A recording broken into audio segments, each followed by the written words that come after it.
নানি আবার তাল মিলিয়ে বলল, হ্যাঁ রে অগ্নি, রিকুর গলা তাই তো ভারী ভারী লাগছে। অগ্নিয়াপুর মুখে বিজয়ী হাসি। সে মেডিকেলে ভর্তির পর থেকে যাকে তাকে রোগী বানিয়ে ফেলছে, তার উপর আবার রূপবতী। সে যদি কাউকে বলে আপনি অসুস্থ, সে মনের আনন্দে স্বীকার করে নেয়। হায় রে, আল্লাহ যাকে দেয় একদম রূপ গুণ মেধা সব উজাড় করে দেয়। অগ্নিয়াপুর নাক কুচকে বলল, নানি, তুমি এই গন্ধে কিভাবে আছো? আমার রুমে চলো, অসুস্থ হয়ে যাবে তো। হ্যাঁ রে তাই তো, চল চল। অসুখ হলে এই বয়সে কত যে সমস্যা। কি সুন্দর গটগট করে নানি চলে যাচ্ছে, যাওয়ার আগে বলল পর্যন্ত না। দুষ্টু অবিবেচক বুড়ি, অসহ্য। অগ্নিয়াপুর টাইপটাই এমন। আসলো, দেখলো, জয় করে চলে গেল। ওই যে ভিনি ভিডি ভিসি টাইপ আর কি। ওই ওই তোর, কি তোর? আরে দেখ না, চলে যাচ্ছে তো। আমি ঘাড় ঘুরিয়ে দেখলাম রাস্তার ওই মোড়ে 20 কিংবা 22 বছর বয়সে একটা ছেলে সিগারেট টানতে টানতে চলে যাচ্ছে। এই ছেলে আমার কি হবে আবার? আমি ছেলের দিকে তাকিয়ে বললাম, এই ছেলে আমার কি? তুই না বললি তোর সিগারেট খাওয়া ছেলে? হ্যাঁ সিগারেট তো। মানে তোরা সিগারেট টান ছেলে পছন্দ? আজব তো। আমি বলেছিলাম ব্যোমকেশ বক্সির সিগারেট টানার স্টাইলটা অসাধারণ লাগে, আর তুই কিনা কোন রাস্তার বখাটে ছেলেকে আমার পছন্দ বানিয়ে দিলি। তোর রুচি, ছি। আচ্ছা বাবা, এত রিয়েক্ট করছিস কেন? মজা করে বলছি। না, তুই সবকিছু নিয়ে মজা করতে পারিস না। আমি তোর ফ্রেন্ড, এটুকু মজা তো। না পারিস না, এইসব আমার ভালো লাগে না। তোর ইচ্ছে হলে রুমার দলে চলে যেতে পারিস তুই। আমি জানি ঝিলের চোখ কান্না কান্না হয়ে গেছে, কিন্তু ইদানিং কি যে হচ্ছে। এই মন ভালো তো একটু পরে ভয়াবহ খারাপ। মনের ভেতরেও মেঘ, কালো কালো আর কয়েকটা ধূসর। ঝিলকে ধমক দিয়ে আমারই ভালো লাগে নাকি? মোটেও না। মন খুব খারাপ আমার। ঝিল, হুম ওই ঝিল, বল। দারুণ একটা আইডিয়া মাথায় এসছে। হুম বুঝলাম ঝিলের আমার আইডিয়াটা শোনার দিকে কোনো মনোযোগই নেই। বড্ড বেশি ধমকে দিয়েছি হয়তো। ঘড়ির দিকে তাকিয়ে দেখি বিকেল 5টা। হুট করেই মনে পড়লো মনটা কেন খারাপ হলো। আজ বিকেল 4টায় নতুন বায়োলজি স্যারের কাছে প্রাইভেট পড়তে যাওয়ার কথা ছিল, এবং গিয়েছিলামও। কিন্তু ওই নতুন বেটা নাকি প্রাইভেট পড়ায় না। তার কথা স্কুলের কাছে স্কুলে প্রাইভেট পড়ানো তিনি ব্যক্তিগতভাবে বয়কট করে চলেন। নীতি বাগিস, ওইখান থেকে মনটা খারাপের শুরু। শরতের এমন বিকেলে প্রত্যাখ্যান কার ভালো লাগে বলুন তো? তাড়াতাড়ি চল। ঝিল আস্তে করে বলল। ঝিল আস্তে হাঁট না, কেমন ঘুম ঘুম পাচ্ছে, মনে হচ্ছে এই রাস্তায় ঘুমিয়ে পড়ি। আজ সন্ধ্যা থেকে আমাকে শফিক স্যারের কাছে পড়তে হবে না। নিউ 10 হওয়ায় পড়ার চাপ বাড়ছে, কিন্তু আমি এত চাপ নিচ্ছি না। ম্যাথ আর বায়োলজি মোটামুটি ক্লাস 9-এ নিজ দায়িত্বেই শেষ করে ফেলেছি, আর বাকি যেগুলো সেগুলো হয়ে যাবে। ফিজিক্সটা কঠিন লাগে, আচ্ছা সেও হয়ে যাবে। আয়নার সামনে দাঁড়িয়ে একটু সাজতে ইচ্ছে করছে। আমার ওয়ার্ডরোবে কি শাড়ি আছে কোনো? খুঁজতে হবে। বাহ, গাঢ় নীলে বেগুনি পাড়, শাড়িটা অনেক সুন্দর। কিন্তু বেশি সুন্দর ড্রেস দেখলেই কেন জানি অগ্নিয়াপুর মুখটা সামনে ভাসে। মনে হয় সব সুন্দর সুন্দর জামা শাড়ি সবটাই ওর জন্য। আমি কি আমার বোনকে হিংসা করছি? মনে হয় না। তবে আপুর সাথে কোথাও যেতে ভালো লাগে না। যেই দেখে সেই বলে তোমরা আপন বোন। দেখে মনেই হয় না। যত সব ন্যাকা কথা। তাদের জন্য মনে হয় জন্ম সনদ নিয়ে ঘুরতে হবে। অতিরিক্ত সুন্দরী মেয়েদের সংস্পর্শ থেকে যতটা দূরে থাকা যায় ততটাই মঙ্গল। এই মা, একে আয়নার সামনে নিজেকে দেখে নিজেই চমকে গেলাম আমি। রুমের দরজা পুরোপুরি লাগিয়ে দিলাম। কেমন লজ্জা লজ্জা লাগছে। কি নিষ্পাপ চেহারা, বাঁকা ভ্রু, একটু বুঝি জোড়া লাগানো দুই ভ্রুতে। উজ্জ্বল শ্যামলা রং গায়ে নীলে যেন গভীর মায়া ঢেলে দিয়েছে আমার। আমি কি খুব বড় হয়ে গেছি? কাকে জিজ্ঞেস করব? পা জড়িয়ে যাচ্ছে হাঁটতে গিয়ে। কে যেন এসেছে। আরে ফাহাদ ভাই মনে হয়। বধূ কোন আলো লাগলো চোখে, আমি দরজা খুলে ডাক দিলাম, ওই ওই ভাই, ফাহাদ ভাই। কে ডাকিছে মোরে এই ভর রাতে? আরে তুই রিকু নাকি? তা তুই এত বড় হলি কবে? যাও, সত্যি বলো কেমন লাগছে তো? অগ্নির চেয়ে সুন্দর। তুই যে এত উর্বশী হয়ে উঠেছিস এটা তো বিপজ্জনক। আগে তো চোখে পড়েনি তোকে। ছোট মেয়েদের হুট করে এত সুন্দর হওয়া কিন্তু ঠিক না। ও মামা, এ দেখি আবার লজ্জাও পায়। কিরে, লজ্জায় যে একদম মরে যাচ্ছিস মনে হচ্ছে। হ্যাঁ, একদম বেশি বেশি। যাও তো। আমি তো চলেই যাচ্ছিলাম, তুই তো ডেকে থামালি। ফুটন্ত অলকানন্দার মতো লাগছে তোকে, জানিস? বেশি সাজগোজ করিস না, বুঝলি অলকানন্দা? দূর, তুমি যাও ফাহাদ ভাই। অলকানন্দা আমার ভীষণ পছন্দের ফুল, কিন্তু কি জানেন, অলকানন্দা গাছ থেকে ছিঁড়ে ফেলার কিছুক্ষণ পরপরই মলিন আর নিস্তেজ হয়ে যায়। অলকানন্দা, আমার প্রিয় অলকানন্দা। আয়নার সামনে দাঁড়িয়ে নিজের প্রেমে নিজেই মজে যাচ্ছি। কেন যেন শাড়িটা খুলতেই ইচ্ছে করছে না। মনে হচ্ছে শাড়ি পরে সংসার সংসার খেলি, কিন্তু কার সাথে? আয়নার মেয়েটাকে দেখে আমার এত লজ্জা লাগছে, আমি দু হাতে নিজের মুখ ঢেকে ফুপিয়ে ফুপিয়ে কাঁদতে লাগলাম। এরকমটা কেন হচ্ছে? সুন্দর ষোড়শীতে পা রেখেছি আমি, তাই বলেই কি কার যেন এই মনের বেদন? জানি না, সত্যিই আমি জানি না। কান্নার দমকে আমার শ্বাস বন্ধ হয়ে আসছে। আয়নার মেয়েটা এত একা কেন? তার কেন সংসার সংসার খেলার মতো কেউ নেই? আমাদের তৃতীয় তলায় দাদি থাকে। দাদি অনেক রাগী আর শান্ত প্রকৃতির। আমরা কেউ দাদিকে ঘাটাই না, কিন্তু আমার কেন যেন দাদিকে অনেক ভালো লাগে। দাদি চান আসলে আমরা এসে তার সাথে গল্প টল্প করি, কিন্তু সবাই ভয়ে ভয়ে থাকে, এমনকি পল্টু পর্যন্ত 3 তলায় আসে না। আমার আবার এত শত ভয় টয় লাগে না, মন খারাপ হলেই চলে আসি আমি। দাদি কি করছো? কিছু না, এই তো পান গুয়া হামানদিস্তায় পিসছি। এটা কোনো কাজ না বুঝি? না, বুড়ো বয়সে এসব সময় কাটানো, এগুলো ছাড়া কি আর সময় কাটে রে? আমাকে একটু দাও না খাই। সাথে কি জর্দাও আছে? আরে এতটা নিস না, মরবি রে, অকালে মরবি। ধুর, কিচ্ছু হবে না, দাও তো। দাদির অপেক্ষা না করেই খানিকটা দুলাল মিয়ার খাঁটি জর্দা মুখে দিয়ে ফেললাম। বাহ, মিষ্টি তো বেশ। আর কে কি আছে দেখি। দাদির সবগুলো কৌটা থেকে একটু একটু করে মুখে দিলাম, তারপর হড়বড় করে বমি। কি এক যাচ্ছে তাই অবস্থা। দাদি কঠিন চোখে আমার দিকে তাকিয়ে আছে। আর কখনো আসবি না তুই, মরার জন্য এসেছিলি? আদর দিয়ে দিয়ে মাথায় তুলছি, অবাধ্য লক্ষ্মী মেয়ে ছাড়া কোথাকার। দাদি আমায় বহিষ্কার করে দিল 3 মাসের জন্য। এটা নতুন কিছু না, যার উপর রাগ ওঠে তাকেই দাদি 3 মাসের জন্য বহিষ্কার করে দেন। আমাদের ছোট চাচার এখন বহিষ্কার পর্ব চলছে। উনি বহিষ্কার হয়ে বাড়ির বাইরে আছেন 2 মাস যাবৎ। ছোট চাচার অপরাধ কি ছিল এখন মনে পড়ছে না। আমার এখন খুব মন খারাপ, ছাদ থেকে লাফ দেওয়ার মতো মন খারাপ। 3 তলার রেলিংবিহীন ছাদ থেকে পড়লে কি মরার সম্ভাবনা আছে? ইদানিং না অকারণেই মরে যেতে ইচ্ছে করে। এই যে হেমন্তের দুপুরে বিভাগী বাতাস বইছে, মনে হচ্ছে মরে যাই। এ কি একটা অবস্থা হলো আমার। তোর ফোন রিকু। কে করেছে দেখো তো মা। ঝিল টিল হবে আর কে? নে ধর। হ্যালো, কে আপনি? ছলাৎ করেই এক ঝলক রক্ত বুকে ধাক্কা মারলো। চুপ করে রইলাম আমি।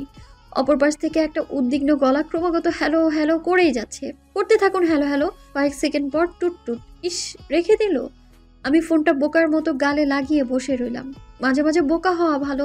হয়েছে কি, কাল রাতে বায়োলজি স্যার আছে না আমাদের স্কুলে, যে নতুন আসলেন, নীতি বাগিস টাইপ, ওই যে যার কাছে প্রাইভেট পড়তে গিয়েছিলাম, তারপর উনি ফিরিয়ে দিলেন।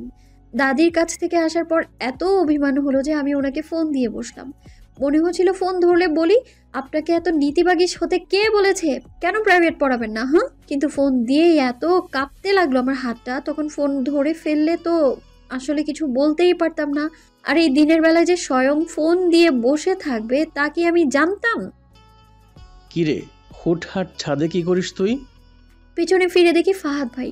কিছু করি না তো। কেন? এমনি মনে হলো, তোর মতে গতি বেশি সুবিধার লাগে না তো, তাই আর কি।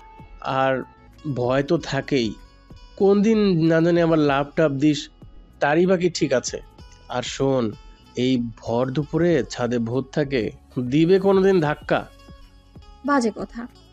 ধাক্কা যেদিন খাবি সেদিন বুঝবি। কথা শেষ হওয়ার আগেই পটু সিঁড়ি ভেঙে ধূপ ধাপ করে ছাদে উঠে আমার হাত ধরে টেনে বলল, চল চল। আরে কি হলো? মজা দেখবি চল। অগ্নি আপুদের কাদের জানি দেখতে আসার কথা ছিল, তারা এসেছে। নিচের তলায় ডাইনিং রুমে বসে আছে। চল রে রিকু। আচ্ছা থাম, কে এসেছে বললি? ফাহাদ ভাইয়ের চেহারা মুহূর্তেই বদলে গেল। একটু আগেও আমার সাথে তামাশার ভঙ্গিতে কথা বলছিল, সেখানে ভর করেছে রাজ্যের দুশ্চিন্তা আর হতাশা। ওটা ব্যাপারটা বুঝলো না, গবেরটা হড়হড় করে বলছে, তুমি কই থাকো ফাহাদ ভাই? অগ্নি আপুকে দেখতে আসছে ছেলেপক্ষ। তুমিও চলো। আমি কিছুক্ষণ আগেই 1 প্লেট মিষ্টি নিজে সবাই করে এসেছি। আরে কি কি যেন বলতে যাচ্ছিল পটু, ফাহাদ ভাই থামিয়ে দিল। যা, এখন মাথা ধরছে খুব। আমি সিঁড়ি দিয়ে নামতে নামতে বললাম, পটু তুই একটা আস্ত গাধা। কেন রে? এভাবে কথা বলতে হয়? দেখলি না ফাহাদ ভাই মন খারাপ করে আছে। ওমা, খুশির সংবাদে মন খারাপ করার কি আছে? জানিস, ছেলে দেখতে খেলোয়াড়ের মতো। থাম তো, বড্ড প্যান প্যান করিস তুই। ই বলেই ভেঙচি মেরে কয়েক সিঁড়ি ডিঙিয়ে চলে গেল পল্টু। আমার ফাহাদ ভাইয়ের জন্য অনেক মন খারাপ লাগছে, কিন্তু কি বা করার আছে আমার। রিকুমা, যা তো ড্রয়িং রুমে এগুলো দিয়ে আয়, তোর বোনকে আরেকটু পর নিয়ে যাচ্ছি। সাজগোজের তো ব্যাপার আছে। যা যা, হা করে দাঁড়িয়ে থাকিস না। তোদের বাবা ওদের সাথে কখন থেকে বসে কথা বলে যাচ্ছে, এখনো যদি খাবার দাবার না দেওয়া হয় কেমন দেখায়? যা রে মা। ড্রয়িং রুমে বাবা, বড় চাচা, হবু বরের মুখোমুখি সোফায় বসে আছে। ছেলের সাথে সুখী সুখী চেহারার দুজন মহিলা, মার খালাই হবে। চেহারায় অনেক মিল। এরা বোধহয় অনেক বড় লোক। তিনজনের আসার জন্য মাইক্রোবাস দরকার হয় না, কিন্তু এরা এসেছে। সুখী সুখী চেহারার দুজন মহিলা বেশ মোটা, এদের চর্বি বেশি, আবার টাকারও গরম, কিন্তু চেহারা তো অনেক অমায়িক। মনে হচ্ছে যেন মাখন। গায়ের রং দুধ হলুদ, আর সাজ পোশাক ওরে বাবা। ওই পরিবারে বিয়ে হলে অগ্নিয়াপু বোধহয় খুব চর্বিওয়ালা হয়ে যাবে। ধ্যান ভাঙলো বড় চাচার গলা শুনে। এ হচ্ছে এ বাড়ির ছোট মেয়ে। সুখী মোটা মহিলার একজন বললেন, বেশ মিষ্টি মেয়ে তো, বড় জন কি এমন? আরে না, বড় মেয়ে আরো ফর্সা। বড় চাচা গর্বিত ভঙ্গিতে বললেন। ও আচ্ছা আচ্ছা। আমি খাবার দিয়ে মায়ের রুমে চলে আসলাম। ওদের ভাবভঙ্গি একদম অসহ্য লাগছে আমার এখন। ও আচ্ছা আচ্ছা, এর মানে কি? মেয়ে সম্পর্কে যা জানার সব জেনে গেছে। গায়ের রং ফর্সা মানে এভরিথিং রাইট। অদ্ভুত সাইকোলজি। আর ছেলেটা কেমন মা খালার পাশে নিরীহ হয়ে বসে আছে। আধুনিক যুগের অপু বোধ হয়। পল্টু মিথ্যে বলেনি। ছেলে খেলোয়াড়ের সাথে নায়ক মিক্সড করলে যে রূপটা দাঁড়ায় তেমনটাই। তারপরেও এত বড়লোক মানুষ কি ভালো হয়? আপুর সাথে আমার পাশের বাসার ফ্ল্যাট টাইপ সম্পর্ক, বোনের মতো ক্লোজ নাম। ক্লোজ সম্পর্ক হলে বলতাম ফাহাদ ভাইয়ের কথা বিবেচনা করতে। কি রে, তোর বোনকে যে দেখতে আসছে তাকে কেমন দেখলি? বড়লোক, সুন্দর। আর মা আরো কিছু জানতে চাইছে, কিন্তু আমি বলার মতো কিছু পাচ্ছি না। আপুকে দেখছি আয়নার সামনে বসে, কানে পান্নার সবুজ দুল পরছে। সবুজ সিল্কের শাড়ি, সবুজ দুল, কেমন যেন চোখে নেশা নেশা লাগছে। এভাবে তাকাস না, নজর লাগবে। মায়ের মুখে তৃপ্তির হাসি। দরজার আড়াল থেকে দেখেছি আমি এটা। ওই খেলোয়াড় টাইপ ছেলেটা আর আপু মুখোমুখি বসে আছে। দুজনকে কি যে সুন্দর লাগছে, বলিউড সিনেমার জুটির মতো একদম। এত সুন্দর কেন জানি বেখাপ্পা লাগে। ফাহাদ ভাইকে আপুর পাশে চাল চুলোহীনই মনে হবে, কিন্তু ফাহাদ ভাই ততটা বেমানানো না। যদি একটু গোছগাছ হয়ে থাকতো তাহলে হয়তো। না, তাও হতো না। এসব অনেক জটিল ব্যাপার থাকে। এমন একটা জটিল ব্যাপার যে মানালেও হয় না। আপুর বিয়ে হয়ে গেলে আমার কি খুব মন খারাপ হবে? মনে হয় না। যেটুকু মন খারাপ হওয়ার ততটুকুই হবে। এই বিয়েটা হলে মা খুব খুশি হবে। অভিভাবকদের দৃষ্টিতে এই ছেলে 10-এ 11। কিন্তু মা কি ফাহাদ ভাইয়ের বড় বোনের কথা ভুলে গেল? শর্মিলা আপু কি অসাধারণ মেয়ে, তাকেও তো এরকম একটা ছেলের সাথে বিয়ে দিয়েছিল বড় চাচা। তারপর কি হলো? ছেলের পরিবারে এতই না কচু ছিল যে শর্মিলাপুর এই বাড়িতে আসাই বন্ধ হয়ে গেল। বেশি না তো 4 বছর আগের ঘটনা। কিন্তু বাসার কাউকে দেখলে বোঝাই যায় না এই বাসায় শর্মিলা নামে কেউ থাকতো। সবাই কি সুন্দর পর করে দিল আপুটাকে। কেমন আছে শর্মিলাপু? বুধবার সেকেন্ড পিরিয়ড, নজরুল স্যারের ধর্ম ক্লাস। খুবই ঘুমাতে ওয়েদার, কিন্তু কেউ ঘুমলে স্যার মোটেও বিরক্ত হন না, বরং খুশি হন। স্যার ক্লাস কন্ট্রোল করতে কষ্টই হয় তোতলানোর কারণে। তবে স্যার সব সময়ের জন্য তোতলায় না। যখন ক্লাস নিতে হয় তখনই এই সমস্যাটা হয় তার। তাই আমরা নিজ দায়িত্বে স্যার ক্লাস করি না। অবাক লাগছে? দেখুন আজ ক্লাসে কি হয়। আচ্ছা, আজ আমাদের রিসালাত নিয়ে কথা ছিল, তাই না? জি স্যার। কিন্তু কি কিন্তু? থার্ড বেঞ্চ থেকে দোলন বলল। দোলন সবসময় উড়াধুরার, কেবল ধর্ম ক্লাসে মাথায় সাদা স্কার্ফ দিয়ে বিশিষ্ট ভদ্র মেয়ে হয়ে যায়। যাতে মাতাল তালে ঠিক আর কি। স্যার মুখে এবার হাসি হাসি। কোনো ঘটনা তো বলো, একটু হিন্টস দাও। মিলু বলল, ও আচ্ছা আচ্ছা, নান্দাইল চণ্ডী পাশা স্কুল, খুব বিখ্যাত স্কুল, কিন্তু ওখানকার বাচ্চারা খুব দাদর, খুব। মালিহা পেছনের বেঞ্চ থেকে আলাদি ন্যাকা ন্যাকা গলায় বলল। স্যার তাদেরটা কি? ঝিল আমার পাশে বসা ছিল, সে ফিস করে বলল। আয়নায় নিজেকে দেখ, তাহলেই বুঝবি তেদর কি, নাগিন। মালিহাকে আমারও সহ্য হয় না, আসলে বিরক্তিকর। এত ন্যাকামি যে কোথা থেকে শিখেছে আল্লাহ মালুম। আর নামের কি ছিরি, সালিহা অয়ন্তী মালিহা। সালিহা অয়ন্তী মালিহা, এটা কি একজনের নাম না 3 জনের নাম? আজ পর্যন্ত তাই বুঝে উঠতে পারলাম না। স্যার উৎসাহ নিয়ে আবারও শুরু করলেন। তেদর হচ্ছে ধরো গিয়ে, কি বলে এটাকে? কেউ একজন ফিস করে বলে উঠল, স্যার ইজ লোডিং। ঠিক তখনই স্যার আবার বলতে শুরু করলেন। বাদরের চেয়ে কয়েক ধাপ উঁচু শ্রেণীর দুষ্টু কিংবা বেত্তমিস। তারপর স্যার? তারপর হচ্ছে স্যারের আবার লোডিং দশা শুরু হলো। ধর্ম স্যার হলে কি হবে, স্যারের গালে তেমন দাড়ি নেই, খোঁচা খোঁচা যে কয়টা আছে সেগুলোকেও চুলকে হয়রান হয়ে গেলেন। আজ মনে হয় লোডিংটা বেশিই হচ্ছে। এরিকু, বল রে। আমি খবর নিয়েছি। আমি বেশি রকম আনমনা হয়েছিলাম। এক দৃষ্টিতে গোল চত্বরটার দিকে তাকিয়েছিলাম। সিমেন্টের সিংহটার লেজ অর্ধেক খসে গেছে, ঘোড়ার রংটাও উঠে কেমন কালচে শ্যাওলা জমেছে। ওই দিলাম ধাক্কা বলেই একটা আচমকা ধাক্কা দিল। ধাক্কার প্রতিক্রিয়ায় আমার যা রিয়্যাক্ট দেওয়ার দরকার ছিল তা দিলাম না। মনটা কেন যেন খুব উদাস লাগছে, মনে হচ্ছে যা হচ্ছে হোক না, কি যায় তাতে। আরে কি এত ধ্যান তোর? কিছু না, বল কি বলছিলে যেন, কিসের খবর? থাক পরে বলবো, এখন তোর মুড নেই। বলিস। আনমনি স্কুল থেকে ফিরে বাসার সামনে এসে একটু অবাকই হলাম। ইদানিং আমাদের বাসার সামনে হালকা কলিজা রঙের একটা প্রিমিয় গাড়ি দাঁড়িয়ে থাকে। গাড়িটা অগ্নিয়াপুর হবু বরের। গাড়ি নিয়ে আসে তাতে অবাক হচ্ছি না, কিন্তু এত ঘন ঘন আসে যে সত্যিই অবাক লাগে। বিয়ের পাকা কথা তো এখনো হয়নি, এত কেন আসবে? আর বাসার সবাই এই ছেলেকে দেখে এত হেলে পড়ছে কেন? টাকার খেলা দেখাচ্ছে বলে? মানলাম টাকা আছে তাই বলে, না, ব্যাপারটা একদমই ভালো লাগছে না। মনের ভেতরটা অন্য কিছু বলছে। দোতলায় উঠতে গিয়ে দেখি নিচ তলার ড্রয়িং রুমে সোফায় গা এলিয়ে অবু বর নামক ছেলেটা বসে আছে। বয়স কত হবে? 30 বা 31 এরকমই হবে। এত সহজভাবে গা এলিয়ে বসে আছে যেন তার কত পরিচিত আমরা আর আমাদের বাসাটা। অদ্ভুত। আমায় দেখতে পেয়েই হাত নাড়লো। আমি মুখে কোনো রকমে হাসি আনার চেষ্টা করলাম, কিন্তু হাসি এলেও বুঝতে পারার কথা না। স্কুল ফেরেও ঘামে ভেজা চেহারা, ঝোড়ো কাকের মতোই লাগার কথা। আমিও সিঁড়ির কাছে দাঁড়িয়ে ফিরতে একটা হাত নাড়া দিয়ে উঠে যাচ্ছিলাম, ঠিক তখনই রাঙা রাজকন্যার রূপ নিয়ে অগ্নি আপু নিচে নামছে। ঘিয়ে রঙের সালোয়ার কামিজের রাজকীয়ভাবে ফুটে উঠেছে। একে কি স্বর্গের পারিজাত বলে? হয়তোবা। আমি পেছনে না তাকিয়ে বলতে পারি হবু জামাই নামক ছেলেটা না, লোকটা যেই হোক, সে আপুর দিকে বোকার মতো হা করে তাকিয়ে আছে। এত রূপ কি ভালো? রুমে ঢুকে দেখি পল্টু কি একটা জিনিস নিয়ে কারিগরি করছে। কিরে এটা? আমার দিকে না তাকিয়ে বলল, এসব বুঝি না। আমি কথা না বাড়িয়ে স্কুল ড্রেস নিয়ে বিছানায় পড়ে গেলাম। এত ক্লান্তি কেন পৃথিবীতে? মাথার কাছে বালিশটা টান দিতেই এক প্যাকেট চকলেট গড়িয়ে পড়লো। চকলেটগুলো বেশ দামি মনে হচ্ছে। আমাদের মতো মধ্যবিত্ত বাসায় নিজ থেকে এরকম চকলেট কেউ কিনবে না। কে আনলো তাহলে? আমি ভাবার আগেই উত্তর পেয়ে গেলাম। চকলেটগুলো পড়ে যাওয়ার শব্দ পেয়ে পল্টু বলল, দুলাভাই এনেছে। কে? দুলাভাই, সাদাত ভাই। দুলাভাই বলছিস কেন? এখনো তো বিয়ে হয়নি। পল্টু বলল, 2 দিন বাদে হবে, এখন থেকেই বলে প্র্যাকটিস করছি।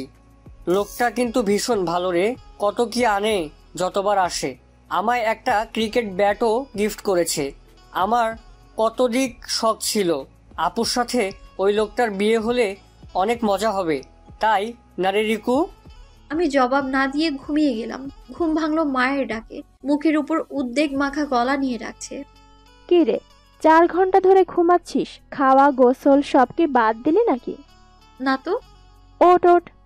আচ্ছা বলে আবার যেই পাশ ফিরতে লাগলাম অমনি হ্যাচ কাটানে মা আমায় বিছানায় উঠিয়ে হাতে একটা গামছা ধরিয়ে দিল। এক্ষুনি গোসলে যা। আমি যেতে গিয়েও দাঁড়িয়ে প্রশ্ন করলাম, ছেলেটাকে কি তোমার ভালো মনে হয়? মা বিরক্তি নিয়ে বললেন, খারাপই বা হবে কেন? তোর বাপের ঘরে এসে কি পেয়েছি বলতো? এই 3 তলা বাড়ি তোর দাদা করে গিয়েছে, তাও তোর দাদির নামে। উনি যদি বলে সব বেরিয়ে যাও, তো সব কটাকে বেরিয়ে যেতে হবে। বাড়িটা ছাড়া আর কি আছে বল? ওই ছেলের সাথে বিয়ে হলে তোর বোন রানীর মতো থাকবে। ইচ্ছে হলে বিদেশ গিয়ে পড়তেও পারবে, স্বাধীন একটা জীবন পাবে। আমি কিছু বলতে গিয়েও বললাম না। আমার কথা কে শুনবে? কেউ না। কিছুদিন পর হয়তো আমার জন্য ওই রকম একটা টাকাওয়ালা ছেলে জোগাড় করবে, কিন্তু আমি তো এমনটা চাই না, কখনো না। এবার শীতটা খুব পড়বে, দেখিস। মনে হচ্ছে এবারের শীত নিয়ে ফাহাদ ভাই খুব চিন্তিত। পড়লে পড়ুক, তাতে সমস্যা কি? সমস্যা কিছু নেই, তবে একটা জিনিস ভাবছি। আচ্ছা রিকু, পল্টু ইদানিং কই থাকে রে? ছাদে এখন আসে টাসে না। ব্যাটার হলো কি? পাখা গজিয়েছে নাকি রে? আর পিপিলিকার পাখা গজায় তো সেই মরিবার তরে, এরকম একটা লাইন আছে না রে? থাকতে পারে। আমি বাংলা এত বুঝি না ফাহাদ ভাই। স্টুপিড। কেন? তোকে বলিনি রে, তোকে বলিনি। নিচে দেখ। শীতের আগমনে সন্ধ্যায় একটা গা কাঁপানো বাতাস।